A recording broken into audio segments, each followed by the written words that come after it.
pemikiran dan juga pendekatan baru menangani isu dan juga krisis yang berulang-ulang. Dan untuk membincangkan isu ini bersama saya di studio sebelah kanan paling hampir dengan saya ialah Yang Berhormat Datuk Husam Musa, Exco Kerajaan Negeri Kelantan, Pengerusi Jabatan Kuasa Perancangan Ekonomi, Kewangan dan Kebajikan. Selamat datang Datuk.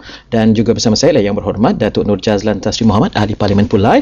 Dan sebentar lagi dalam segmen kedua kita akan bersama yang berbahagia Datuk Zuraida Atan, sukarelawan dan juga seorang ahli korporat yang telah membantu ketika banjir besar di Johor pada tahun 2006 lepas ya. Tapi saya nak mulakan terus kepada isu selesaikan isu berulang dengan pendekatan yang tidak ortodoks yang menggunakan pemikiran lateral. Banjir contohnya ya. Hari ini tak ada laporan banjir, tapi beberapa minggu yang lepas banjir berulang-ulang. Dan kalau saya boleh kata selama 20 tahun lah saya menjadi wartawan, selalu cerita banjir ya, berapa ramai dipindahkan kemudian balik, dan kita dah tahu musim tengkujuh itu dah datang, akan datang. Jadi apakah pendekatan baru yang harus digunakan? Kalau saya boleh menggunakan negara Belanda sebagai contoh ya, selepas banjir besar pada tahun 1953, mereka dah kata cukuplah ni, maka mereka membina dike empangan yang tinggi ya. Tapi sekarang mereka lebih ke depan, mereka kata empangan ni pun tak boleh nak jalan sekarang sebab iklim dah berubah. Sekarang mereka sedang berfikir macam mana nak buat bangunan ataupun bandar yang terapung, sebab bila banjir negara itu akan terus berada di bawah. Jadi bagaimana harus Datuk kita menangani banjir dengan pemikiran yang tidak kita kata secara biasa. Bagaimana harus kita lihat ni sekarang? Pertama, saya ucap terima kasih kerana diberi kesempatan. Kita lihat Allah SWT izinkan kita manusia untuk mengurus, ya, mengurus kehidupan kita, dan walaupun ada limitation pengurusan kita, tetapi fenomena yang berulang boleh diuruskan kalau kita mempunyai idea-idea yang baik. Seperti Kelantan. Kelantan adalah antara negeri yang sentiasa dilanda musim tengkujuh.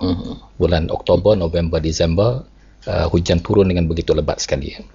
Dari satu segi, air itu sebenarnya adalah satu sumber yang sangat berharga.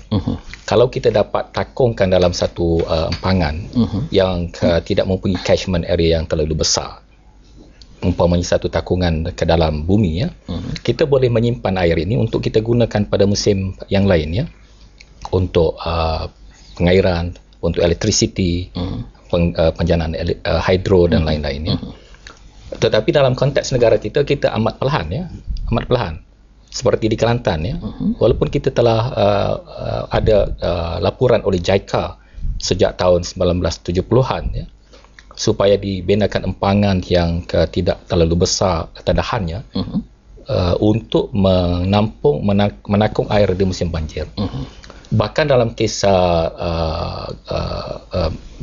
Golok, Sungai Golok ya, Sungai Golok kita lihat Thailand lebih proaktif.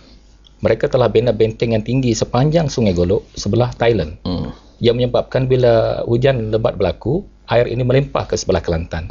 Kita tidak ada benteng yang tinggi yang dapat menampung lempahan air tersebut. Sekarang ini 3-4 tahun kebelakangan Kelantan banjirnya ialah di kawasan Lembah Golok ya. Kita telah bincang dengan GPS supaya mereka dapat mengambil langkah-langkah yang sesuai ya. Tapi seperti yang saudara katakan, kita memerlukan satu perubahan paradigma untuk bergerak dengan lebih pantas. Bagaimana harus benda itu berlaku? Janganlah beritahu saya perbezaan politik, tidak. Jangan beritahu saya itu. Tapi mungkin kita boleh kita cari penyelesaian berbeza. Saya ingat dalam konteks Malaysia sebagai sebuah negara bersekutuan, pandangan-pandangan negeri juga mesti diadopt secara terbuka oleh kerajaan pusat, supaya apa yang kita alami sebenarnya di peringkat negeri dapat digunakan sebagai asas perancangan. Seperti banjir tadi ya, Sungai Golok kita dah cadangkan, bahkan tindakan yang segera harus diambil umpamanya apabila empangan kita lebih rendah, benteng kita lebih rendah, air sudah masuk, air tak boleh keluar balik, menyebabkan air itu bertakung beberapa hari ya. Dan perkara ini telah dilaporkan. Saya rasa jentera kita sudah keletihan barangkali Kerana itu mereka agak lambat untuk menerima idea-idea perubahan. Datuk Nur Jazlan, bagaimana Datuk melihat ini? Perbezaan pendapat. Pada saya sebenarnya pendekatan yang perlu kita buat adalah dari segi maklumat, meningkatkan keupayaan maklumat kita, dan kedua membentuk strategi yang berbentuk jangka panjang untuk menyelesaikan masalah. Pertama sekali, macam mana kita cari maklumat? Kita boleh gunakan IT. Kita ada pusat remote sensing negara, MAKRES, yang menggunakan maklumat daripada satelit yang berdasarkan kepada geografi negara kita, yang boleh menunjukkan tempat-tempat yang menjadi yang boleh dilanda banjir. Dan maklumat ini dibekalkan kepada jabatan-jabatan dan kementerian-kementerian yang terlibat. Jadi seperti contohlah, kalau di Kelantan, kalau ada kawasan penempatan yang ada penduduk yang ramai, ya, kalau sebolehnya maklumat ini digunakan, diolahkan supaya bentuk saliran dalam kawasan yang terlibat tersebut dapat dialihkan supaya ia mengalihkan air dengan lebih baik. Adakah kita efisien dalam menguruskan informasi yang ada? Betul lah. Kadang-kadang alat tu kita ada, MAKRES kita dah ada, tapi kita tak gunakan maklumat yang dikeluarkan oleh MAKRES tu untuk dimasukkan dalam kata perancangan strategi kita. Datuk, mungkin ada pandangan berbeza untuk kalau kita perlu ubah sekarang, ya, kalau kita mau buat lonjakan. Contohnya apa yang berlaku sekarang apabila berlakunya Hurricane Katrina, contohnya di New Orleans, ya, mereka tiba-tiba berkiblatkan Belanda untuk mendapatkan pengetahuan.